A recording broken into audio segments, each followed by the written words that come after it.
It's nice to see you back. Since you were here 2 weeks ago, we've gotten a report on your biopsy, and some of the biopsy cores do show that there is cancer within the prostate. Now, prostate cancer is a very common cancer. In fact, it's the most common cancer diagnosed in men today. But the good news is that most men do very well with prostate cancer. In fact, only 3% of men die of prostate cancer, and 97% of men live with prostate cancer, and it never causes them any harm or jeopardizes their life. The question is how to figure out who's got the aggressive kind of prostate cancer that needs immediate treatment, or who has that more favorable, slow-growing, indolent type of prostate cancer that can be safely monitored in an active surveillance program. We have some information from the biopsy because we know the Gleason score, we also know your PSA, your findings on rectal examination, and your overall health condition, and that information would suggest that you have low-risk disease. In other words, your likelihood of the cancer either progressing or spreading is low.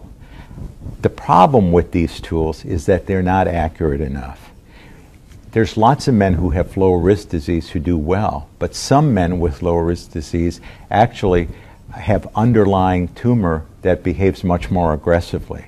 And the current tools are just not good enough for us to be able to decide who has which kind of cancer. The good news is that there are some new tests coming out, the newest of which is the Oncotype DX prostate cancer assay.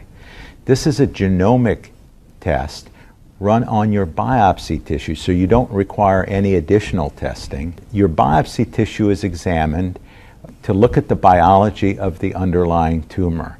By examining the genomics of that tumor, we are able to much more accurately and confidently predict the behavior of the tumor and let you know whether you have the type of aggressive cancer that's likely to need immediate therapy, or whether you have the indolent, more favorable, slow-growing kind of cancer that can be watched safely with active surveillance. I'm going to order the Oncotype DX test on your biopsy material, and we should have that report back in 2 weeks.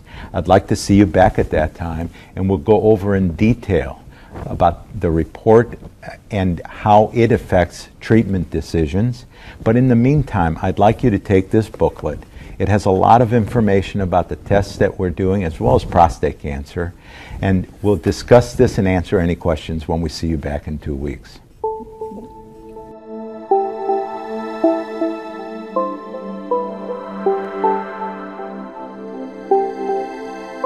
We've gotten a lot of information since you were last here. In fact, I have the Oncotype DX prostate cancer assay result.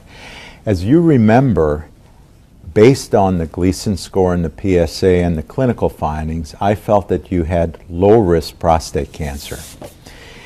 If we look at the Oncotype DX report, you'll see that the low box is highlighted because I felt you had low-risk prostate cancer. The GPS score is a score of 8. 8 is a very low score. It's on a scale of 0 to 100 and indicates that you have favorable pathology. In fact, the combination of the clinical risk factors that we rely on and the addition of GPS predicts that you do not have low-risk disease. In fact, the biology of your tumor is more like men who have very low-risk disease. So with this information, I can confidently recommend active surveillance because your likelihood of favorable pathology is almost 85%.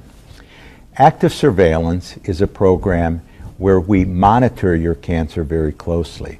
By closely, I mean we will schedule regular physical examinations, we'll check your PSA regularly. Sometime in the future, 18 or 24 months, we'll probably recommend rebiopsying your prostate to again examine the tissue to make sure that there's been no progression or change in the status of the cancer.